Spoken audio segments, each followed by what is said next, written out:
मैं घर से बैग उठाकर जब दरवाजे की तरफ जा रहा था तो मेरी माँ और बहन मुसलसल रोए जा रही थी।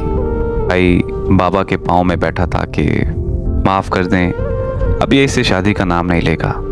अब्बू कह रहे थे कि ठीक है, ये अपने मुंह से कह दे कि ये दोबारा उसका नाम इस घर में ना ले तो बेशक रुक जाए, पर वो मुझे हर हाल में चाहिए थी।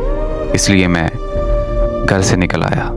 मेरी आंखों में एक भी आंसू नहीं था, क्योंकि मुझे पता था कि सारी दुनिया मेरा साथ छोड़ दे लेकिन वो मेरे साथ हल पल रहेगी।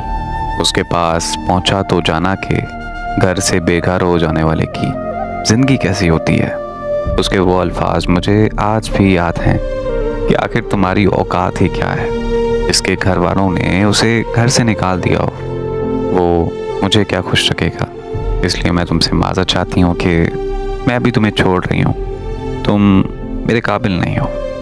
उस वक्त मेरी आंखों में पहली दफ़ा आंसू आ रहे थे। करता भी तो आखिर क्या करता। बात तो खैर सही थी उसकी कि मेरी औकात ही क्या है जो मैं उसे खुश भी रख पाऊँगा। ज़िंदगी में पहली बार मेरा उस दिन दिल टूट गया।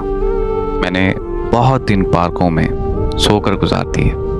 मैं बहुत दिन भूखा रहा, बहुत रोया भी हूँ मैं मोहब्बत करके, और मोहब्बत में ऐसा बर्बाद हुआ कि आज ना कोई अपना है और ना ही मुझे किसी पर यकीन।